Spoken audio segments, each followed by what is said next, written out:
আসসালামু আলাইকুম বন্ধুরা আজকে আমি যাচ্ছি না আমাদের এলাকার একটা ঐতিহ্যবাহী মেলা। সেটা হচ্ছে দেওয়ানবাড়ি বাগলপুরের মেলা। যদিও এই মেলাটা গতকালকে শেষ হয়ে গেছে, কিন্তু গতকালকে বৃষ্টির কারণে আমি আসলে যাইতে পারি নাই।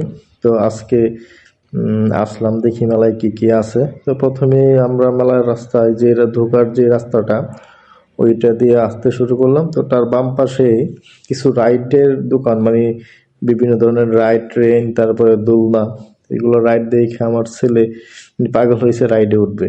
ছোটবেলায় আমরাও অবশ্য রাইড উঠছি, তো এরকম ছিল না, এরকম আধুনিক ছিল না, এগুলো সবই ম্যানুয়াল যে রাইডগুলা, ওইগুলা ছিল। তো আমরা যাচ্ছি, তো আমার ছেলে বলছে প্রথমে নাকি সে ট্রেনে উঠবে। তো চলেন আমরা ট্রেনে যাই। তো আমরা ট্রেনের যে টিকিট কাউন্টার, ওই টিকিট কাউন্টারের দিকে গিয়ে গেলাম। 30 টাকা করে টিকিট। তো আমার ছেলে ট্রেনের টিকিট কেটে ট্রেনে উঠে পড়লো। এই যে সে ট্রেনে প্রচন্ড রকমের এনজয় করতেছে। এটা হচ্ছে আমাদের বাজিতপুরের ঐতিহ্য এবং আমাদের বাজিতপুর ঐতিহ্যবাহী মেলা।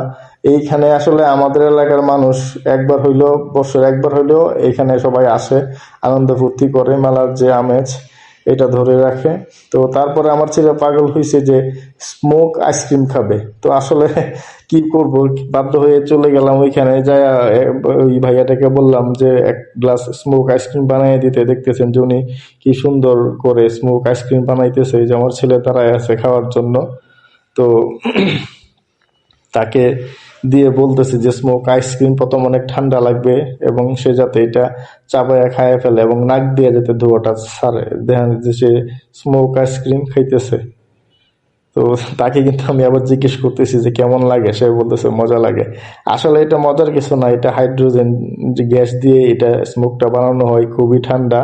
তো এটা আসলে মূলত হচ্ছে মুখ দিয়ে চাবায় ধোঁয়াটা নাক দিয়ে বাইর করা লাগে। এই কথাটাই বারবার এই দোকানদার যে ভাই আছে তাকে বলতেছে, এবং আপনারা দেখতেছেন তার নাক মুখ দিয়ে ধোঁয়া বাইর হয়েছে। এটা কিন্তু আসলে এগুলো আগে শহরে ছিল, এই যে স্মোক যে আইসক্রিম গুলা।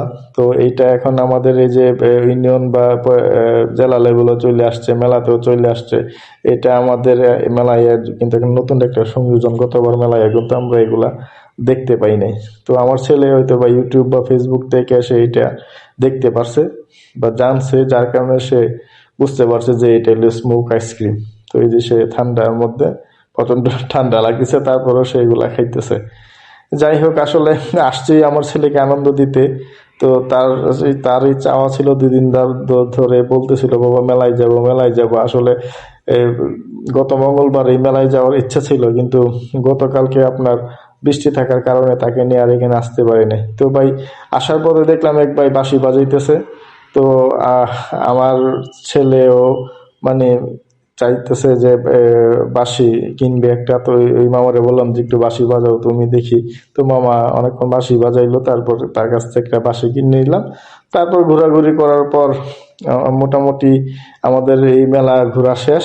তো আমরা মেলার বাইরের দিকে রাস্তায় চলে আসলাম।